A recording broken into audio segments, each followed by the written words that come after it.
오늘 본문은 천국의 가장 큰 특징, 즉 하나님 나라의 가장 큰 특징에 대해 우리에게 말해주고 있습니다. 예수님은 그것을 가르쳐주기 위해서 한 가지 비유를 드시는데요. 일꾼을 자신의 포도원에 초청하여 일하게 하고 그들에게 품삯을 주는 포도원 주인의 비유입니다. 1절 말씀 이렇게 기록되어 있습니다. 천국은 마치 품꾼을 얻어 포도원에 들여보내려고 이른 아침에 나간 집 주인과 같으니, 포도원 주인이 이른 아침에 자신의 포도원에서 포도를 수확할 일꾼들을 불러 모았습니다. 당연히 주인은 일꾼들에게 하루 일당인 한 데나리온을 주게노라 약속합니다. 2절 말씀입니다. 그가 하루 한 데나리온씩 품꾼들과 약속하여 포도원에 들여보내고, 이 팔레스타인의 포도 수확 시기는 보통 9월경으로 우기 시즌입니다. 이때는 비가 오는 시즌이기 때문에 서둘러 포도를 수확하지 않으면 포도원 주인은 막대한 피해를 입을 수 있습니다. 그래서 주인은 오전 6시부터 일꾼을 고용하여 오후 6시까지 거의 12시간가량 포도를 수확하곤 합니다. 본문에 나오는 포도원 주인도 새벽 6시부터 일꾼들을 고용하기 시작했습니다. 그리고 잠시 후 시간이 흐른 뒤 포도원 주인은 오전 9시에 장터로 나갑니다. 그곳에서 일자리를 찾지 못하고 있는 자들에게 품삯을 약속하고 그들을 또 포도원에 고용합니다. 3절 4절 말씀입니다. 또 제3시에 나가보니 장터에 놀고 서 있는 사람들이 또 있는지라. 그들에게 이르되 너희도 포도원에 들어가라. 내가 너희에게 상당하게 주리라 하니 그들이 가고. 당시의 장터는 시민의 만남의 장소와 같은 곳이었습니다. 일상의 중심지요, 상업이 활발히 일어나는 곳이었습니다. 그래서 포도원 주인은 장터로 나간 거예요. 그곳에 있는 사람들을 일꾼으로 고용하기 위해서 나아간 것입니다. 3절을 보면 삼시로 기록되어 있는 시간은 우리나라 시간으로 오전 9시를 뜻합니다. 이렇게 오전 9시에 일꾼을 고용한 주인은 희한하게도 5절에 기록된 것처럼 12시와 오후 3시에도 장터로 나아가 또 일꾼들을 부릅니다. 그런데 정말 이상해요.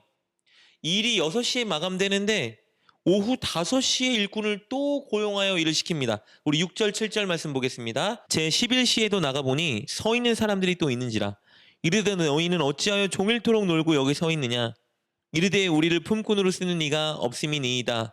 이르되 너희도 포도원에 들어가라 하니라. 그런데 6절부터 7절 말씀을 보면 포도원 주인이 자기의 포도원을 가꿔줄 일꾼이 필요하기보다는 마치 일거리를 구하지 못해서 아무것도 하지 못하고 있는 이들을 불쌍히 여겨서 그들을 포도원 일꾼으로 고용한 것처럼 보입니다. 6절을 보면 제11시라고 하는데 오후 5시를 의미해요. 6시에 마감인데 5시에 일꾼을 고용한 게 바로 그 증거가 아닐까 생각이 됩니다. 어찌됐건 이렇게 포도원에는 이른 오전 6시에 온 사람도 있었고 가장 늦게는 오후 5시에 온 일꾼들도 있었습니다. 그리고 시간이 흘러 오후 6시쯤 되자 이제 포도원 주인은 포도밭에서 일한 일꾼들을 다 불러 모읍니다. 왜요?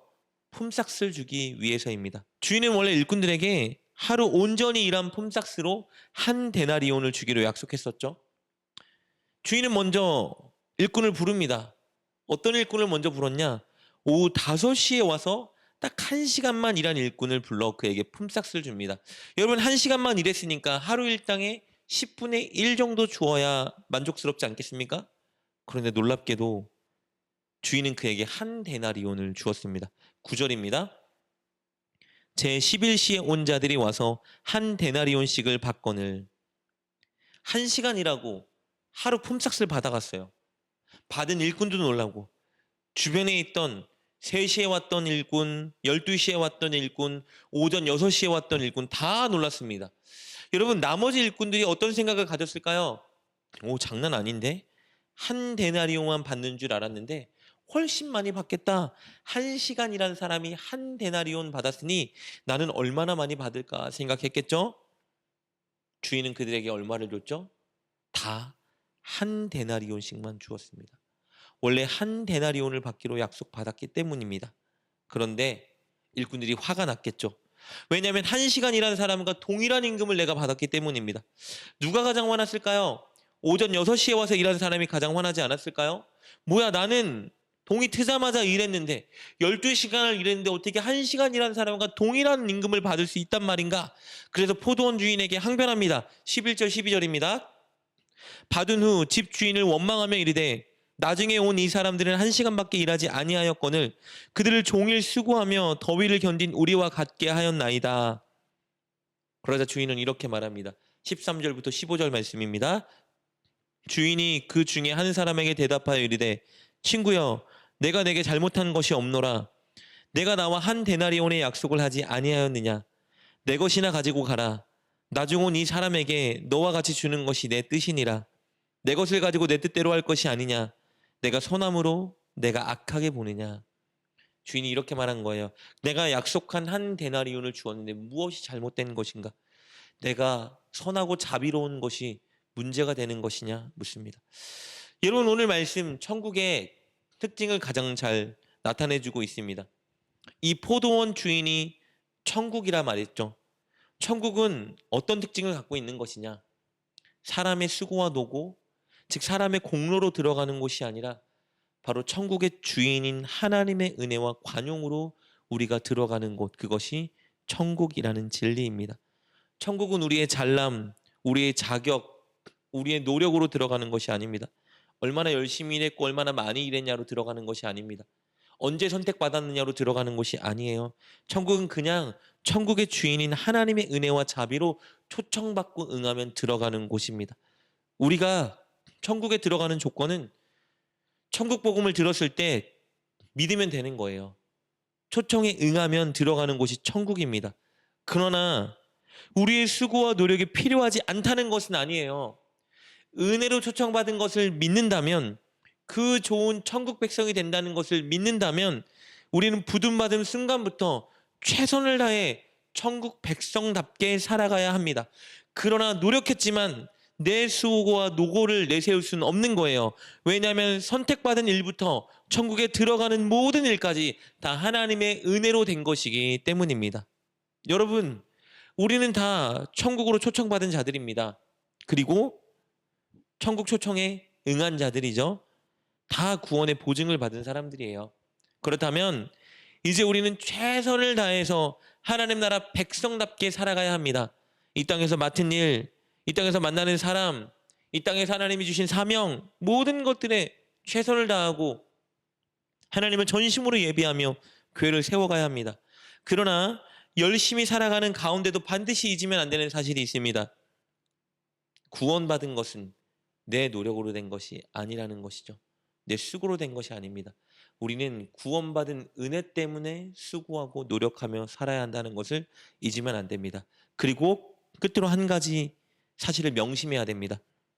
하나님을 남들보다 더 빨리 믿고, 그래서 남들보다 더 빨리 많이 오래 헌신하고 살았다면 그것이 손해보는 삶을 산 게 아니라 하나님의 은혜를 남들보다 더 빨리 누리고 더 많이 누리고 더 오래 경험했다는 것을 명심해야 하는 것입니다.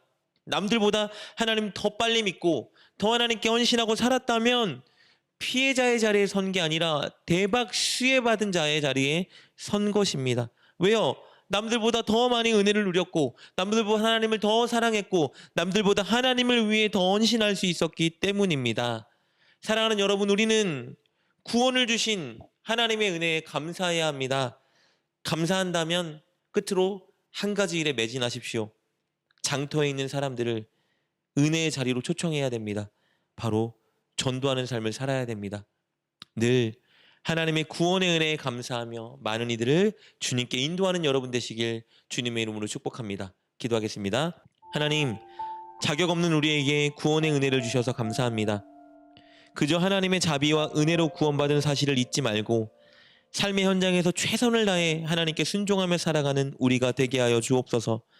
그리고 많은 영혼들을 구원의 자리로 초청하고 인도하는 우리가 되게 하여 주옵소서. 예수님의 이름으로 기도드립니다. 아멘. 오늘 말씀을 통해 깨닫고 결단한 것은 무엇입니까? 그것을 붙들고 하나님께 기도합시다. 그리고 그렇게 실천하며 하루를 살아가는 여러분 되시길 주님의 이름으로 축복합니다.